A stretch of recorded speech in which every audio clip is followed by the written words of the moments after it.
Hi friends, എല്ലാവർക്കും Diaz tasty കിച്ചണിലേക്ക് സ്വാഗതം. നമ്മൾ ഇന്ന് തയ്യാറാക്കുന്നത് വൻപയറും ചീരയും കൊണ്ടുള്ള ഒരു തോരനാണ്.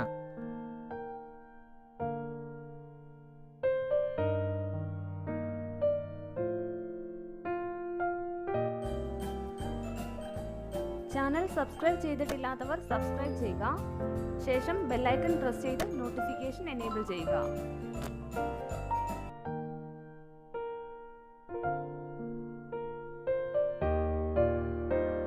നമുക്ക് ഈ തോരൻ തയ്യാറാക്കുന്നത് എങ്ങനെയാണെന്ന് നോക്കാം.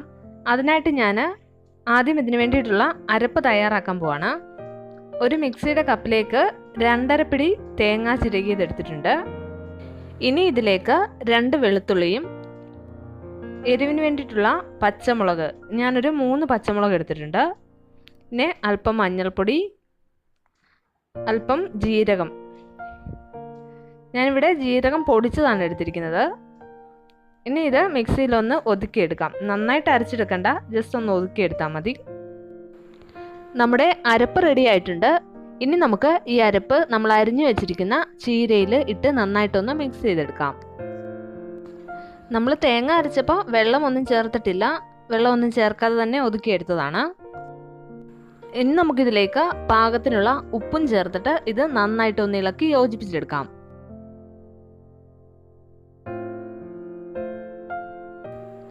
അരപ്പും ചീരയും എല്ലാം കൈകൊണ്ട് തന്നെ നന്നായിട്ടൊന്ന് ഇളക്കി യോജിപ്പിച്ചെടുത്താൽ മതി. ഇപ്പം ഞാനിത് നന്നായിട്ട് ഇളക്കി യോജിപ്പിച്ചെടുത്തിട്ടുണ്ട്. ഇനി നമുക്ക് ഒരു പാനിൽ കുറച്ച് എണ്ണ ഒഴിച്ചു കൊടുക്കാം. എണ്ണ നന്നായി ചൂടായി കഴിയുമ്പോൾ നമുക്ക് ഇതിലേക്ക് 1/2 ടീസ്പൂൺ കടുക് ഇട്ട് കൊടുക്കാം. കടുകൊക്കെ പൊട്ടിക്കഴിയുമ്പോൾ നമുക്കിതിലേക്ക് ഒരു തണ്ട് കറിവേപ്പില ചേർത്ത് കൊടുക്കാം.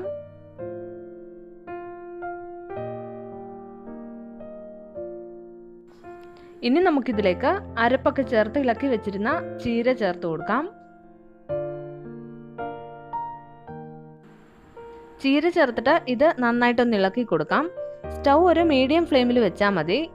അതിനുശേഷം നമുക്കിത് വേവുന്നതിനായിട്ട് മൂടി വയ്ക്കാം. ഒരു 2-3 മിനിറ്റ് കഴിയുമ്പോൾ നമുക്കിത് വീണ്ടും ഒന്ന് തുറന്നിട്ട് നന്നായിട്ടൊന്ന് ഇളക്കി കൊടുക്കാം. ചീര ഒന്ന് കുറച്ചുകൂടി വെന്ത് കിട്ടാനുണ്ട്, അതുകൊണ്ട് ഞാനിത് വീണ്ടും മൂടി വയ്ക്കുകയാണ്. ഇടയ്ക്ക് നമ്മൾ മൂടി തുറന്നിട്ട് ഇതൊന്ന് ഇളക്കി കൊടുക്കണം. ഇപ്പോൾ ചീര നന്നായിട്ട് വെന്തിട്ടുണ്ട്. ഇതിൽ ഉപ്പൊക്കെ പാകത്തിനാണോ എന്ന് നോക്കിയിട്ട് നമുക്ക് വേണമെന്നുണ്ടെങ്കിൽ ഈ സമയത്ത് ചേർത്ത് കൊടുക്കാവുന്നതാണ്. ഇതിൽ അല്പം ഉപ്പ് കുറവാണ്, അതുകൊണ്ട് ഞാൻ കുറച്ച് ഉപ്പുകൂടി ചേർത്ത് കൊടുത്തിട്ടുണ്ട്.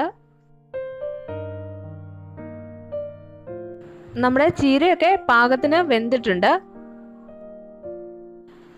ഇനി ഇത് നന്നായിട്ടൊന്ന് ഇളക്കി കൊടുത്തതിന് ശേഷം നമുക്കിതിലേക്ക് നമ്മൾ വേവിച്ച് വെച്ചിരിക്കുന്ന വൻപയർ ചേർത്ത് കൊടുക്കാം.